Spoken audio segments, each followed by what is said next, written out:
감사원이 사드 관련해서 감사를 벌인 결과 문재인 정부 인사 4명 수사 의뢰를 했습니다. 그리고 또 하나 지금 감사가 진행 중인 게 있다고 하는데요. 9.19 군사 합의에 따라서 GP 철수 합의를 했고 철수가 됐다고 해서 이걸 현장 검증을 해서 발표를 한 바가 있는데 이 과정에 문제가 있었다는 점을 또 들여다보고 있다는 소식이 전해졌습니다. 어떻게 봐야 될지 문재인 정부에서 국정 상황실장을 지낸 분인데요. 윤건영 민주당 의원과 이야기 나눠보겠습니다. 어서 오세요. 네, 구로울의 윤건영입니다. 일단 이전부터 여쭤보겠습니다.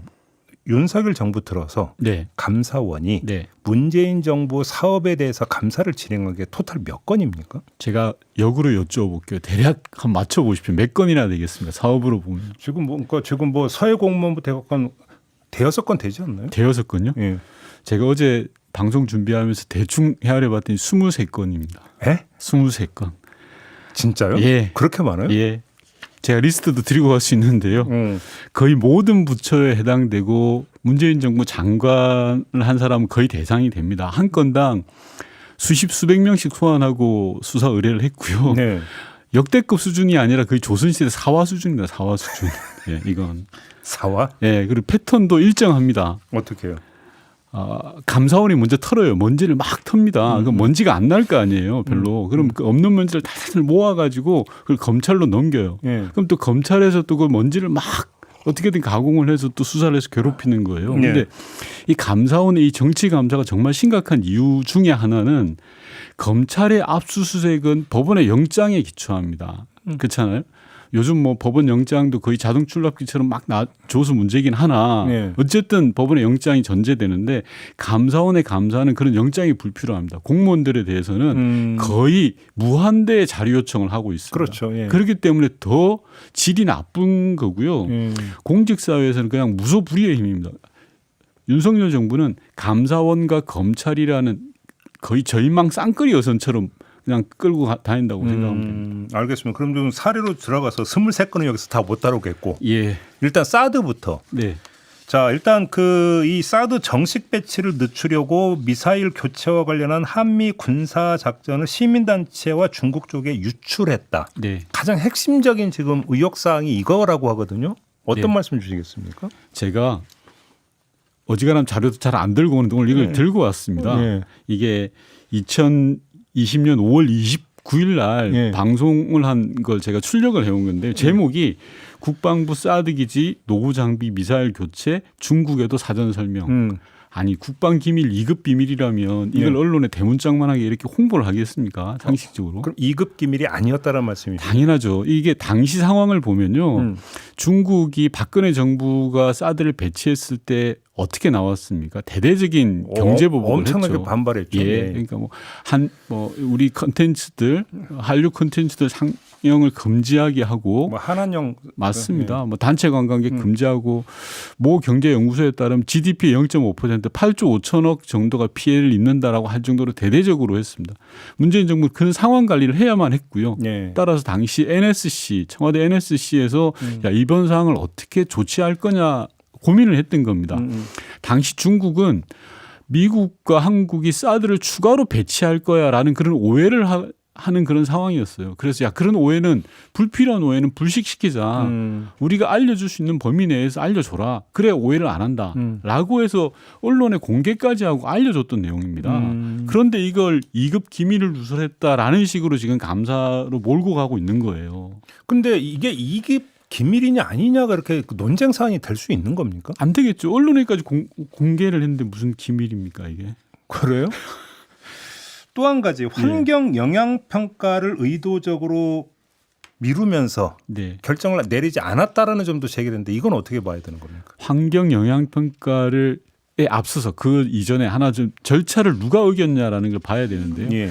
박근혜 정부 당시에 사드를 급하게 배치하면서 박근혜 정부에서는 일반 환경 영향 평가가 아니라 소규모 환경 영향 평가를 하려고 했어요. 예. 이 소규모 환경 영향 평가는 기간이 굉장히 단축되는 겁니다. 그런데 문재인 정부가 출범하고 보니까 사드 부대가 배치돼 있는 면적이 일반 환경 영향 평가 기준인 거예요. 그러니까 제대로 환경 영향 평가를 해야 되는 겁니다. 예. 그런데 이 제대로 된 일반 환경 영향 평가를 하려면 미군의 사업 계획서를 제출해 줘야 돼요. 그런데 미군이 사업 계획서를 언제 제출했냐고 하면 2019년 3월에야 제출합니다. 사드 배치가 되고 나서 2년이나 시간을 끌었어요. 미군이. 윤석열 정부 논리라면요. 주한미군을 감사해야 돼요. 실제로 2019년 3월에 사업 계획서를 제출했으니까 그때부터 환경영향평가가 시작되는 거예요. 일종의. 네. 두 번째 이유는 법에 따르면 환경영향평가를 하려면 주민대표가 참여하게 되어 있습니다. 네네네. 그런데 당시 아시겠지만 성주 소성리 주변의 주민들이 정말 강하게 반대하셨거든요. 쇠사슬 묶고 진출입률을 통제했지 않습니까? 주민대표 선출을 안 해요. 그런데 윤석열 정부 들어서 환경영향평가 됐네? 주민대표 선출했네라고 했잖아요. 이유를 알고 봤더니 어제 보도도 했던데 사드가 배치된 지역에서 차 타고 30분간 저 다른 동네 주민들을 주민대표로 선정해서 환경영향평가를 한 거예요. 즉 문재인 정부는 절차를 따박따박 지켰던 거고 윤석열 정부는 그냥 막 한 거예요. 이걸 무슨 문제라고 하는지 저는 도저히 이해가 안 되는 겁니다. 그래요. 그다음에 GP권이 있지 않습니까? 네. 9.19 군사 합의에 따라서 비무장지대 감시 초소 네. 철수를 하기로 했고 그래서 철수를 했다고 해서 우리 측에서 가서 이제 쭉 검증을 했는데 네. 지하시설은 파괴를 하지 않고 그대로 뒀는데 발표는 네. 불능화 조치가 이루어진 것처럼 발표를 했다. 아까 그 2부에서 인터뷰했던 유용원 국민의힘 의원은 허위 발표라고 그렇게 규정을 했던데 어떤 말씀 주시겠습니까? 허위 발표 아니고 있는 그대로 발표한 겁니다. 불능화 추정이라고 되어 있습니다. 추정? 예. 그게 무슨 허위입니까? 그리고 우선 GP 이 철거와 관련해서 예.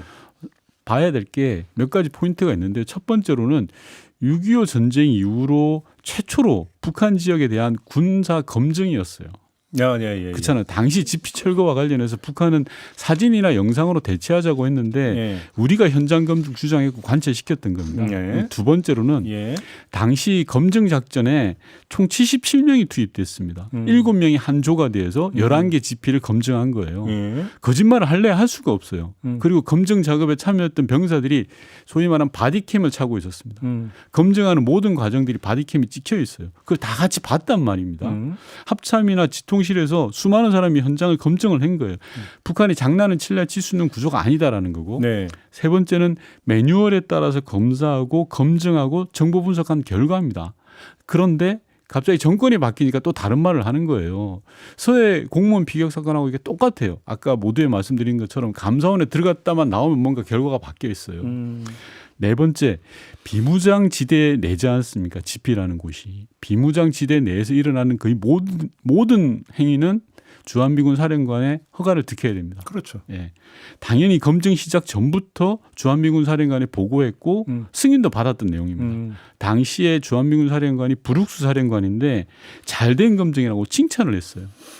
심지어 유엔에서 GP 철거 관련해서는 군비 통제의 우수 사례로 이 선정까지 됐던 겁니다. 유엔에서요? 예. 그러면 감사원 지금 주장대로라면 주한미군 사령관하고 유엔을 감사해야죠. 그래요? 예. 네. 그 앞서 사드는 그러면 주한미군을 감사해야 되고, 네. 이거는 유엔을 감사해야 되는 유엔 거죠. 사령관하고 유엔을 감사해야 되는 거죠. 그런데 그러니까 아까 유용원 의원은 네. 그 검증에 투입된 실무진 같은 경우는 네. 지하시설이 파괴되지 않았다라고 하는 의견을 제출을 했음에도 불구하고 예. 불능화 조치가 이루어진 것처럼 발표를 했다라는 취지의 그러니까 주장을 했거든요. 그러면 불능화 추정이라고 발표를 했다고 말씀을 주셨는데 그럼 추정의 근거가 네. 그러니까 그 튼실했느냐의 문제를 아마 이렇게 접근할 것 같은데 이 점 어떻게 봐야 되는 겁니까? 그거는 북한 GP와 대한민국 GP의 차이를 잘 모르는 데서 오는 어떻게 보면 좀 무식한 말씀인데요. 차이가 어떻게 있는데요? 북한 쪽 GP는 소위 말해서 컨테이너 박스 하나 세워놓고 GP라고 하는 겁니다. 대신에 대한민국 GP는 헬기 공격도 막을 정도로 콘크리트로 지하부터 해서 지상까지 최첨단 시설이에요. 비교 불가능한 겁니다. 그리고 두 번째로는 북한의 GP는 일종의 뭐랄까 경계 개념이에요. 우리 대한민국 GP는 경계에서 앞장서 있는 기지 개념입니다. 언제라도 공격할 수 있는. 네네. 그러니까 북한의 경계 개념이라는 건 컨테이너 박스 주변에 이렇게 참호 같은 게 여러 개가 있어요. 네. 지하 시설이라고 하는 게 지하 안에 뭐 있는 게 아니라 그냥 일종의 이동 통로 같은 거예요. 갱도입니까 그냥? 일종 통로. 통로인데 지붕이 있는 건 유계호, 없는 건 무계호라고 합니다. 11개 지피를 철거하는데 한 절반 정도는 그런 지붕이 없는 것이었고 절반 정도는 지붕이 있는 거였다는 거예요. 예. 그거를 폭파시켰을 때 입구가 봉쇄됐으니까 당연히 겉에서 볼 때는 이게 불능화로 추정된다라고 하는 거죠. 그걸 허위 발표라고 하는 건 전 도저히 이해할 수가 없습니다. 알겠습니다. 사실 근데 이건 아직은 감사원이 감사 결과를 발표한 건 아니에요. 현재 그런데 결과는 뻔합니다.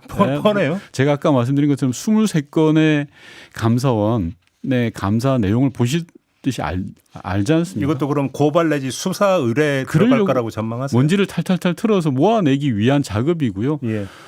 이미 지금 뭐 법원에서 빨리 판결이 난 건 대법원 판결 난 것도 있는데 무죄 받았습니다. 산업부 공무원들 같은 경우에 뭐 감사원이 탈탈 틀고 검찰이 틀었는데도 불구하고 무죄 판결 나오는 게 있거든요. 예, 알겠습니다. 모신 김에 이 문제까지 그럼 같이 여쭤보죠. 이번에는 검찰로 가겠는데 네. 문재인 전 대통령 전 사유의 이른바 특혜 채용 의혹 사건 네. 수사 중인 검찰이 김정숙 여사의 출석을 요구를 검토하고 있다 이런 보도가 나오고 있는데 네. 일단 확인을 해주세요. 혹시 출석 통보 받았습니까?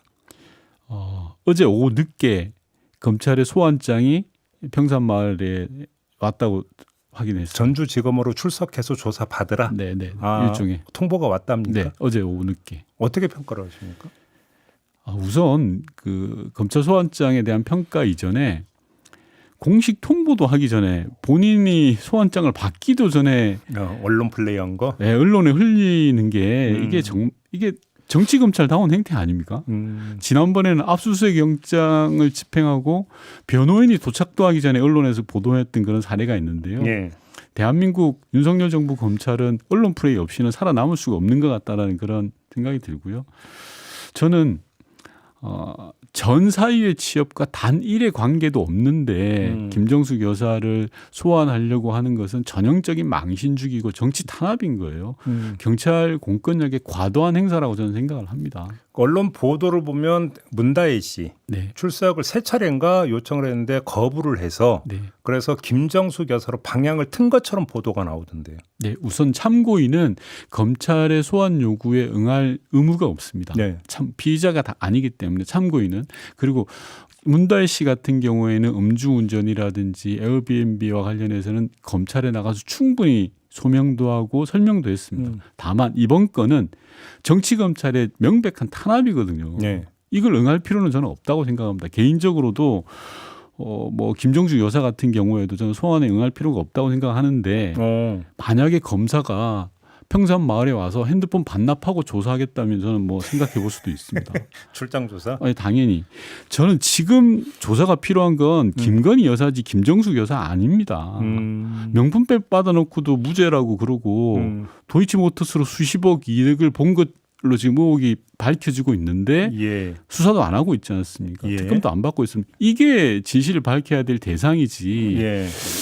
전 사유와는 관련도 없는 내용들을 이렇게 먼지 틀듯이 할 일인가 싶습니다. 벌써 수백 명이 소환 조사 당했거든요. 수백 명이요? 네. 과장 아닙니까? 제가 아까 말씀드렸죠.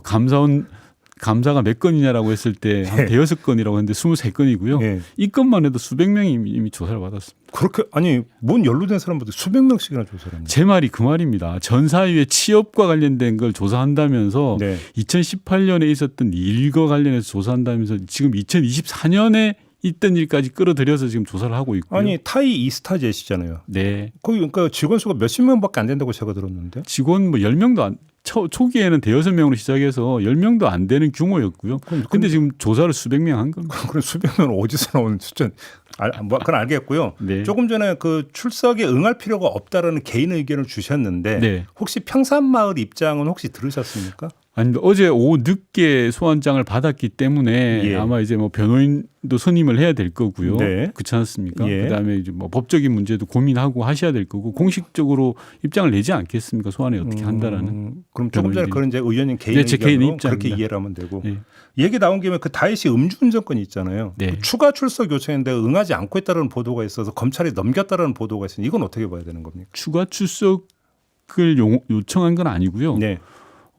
음주운전과 관련해서는 다혜 씨가 명백히 잘못한 거니까 그건 충분히 이 검찰에서 부르는 대로 다 나갔고 다 했습니다. 다만 피해자에 대해서 그것도 무리하게 검찰이 조사를 한 건데 피해자를 조사하고 피해자를 치료했던 병원을 압수수색을 나갔던 거잖아요. 그 건을 아마 말씀하시는 거예요. 아, 그런가요? 알겠습니다. 자, 오늘 이야기를 좀 이렇게 마무리해야 될 것 같습니다. 윤건영 의원과 함께했습니다. 고맙습니다. 네.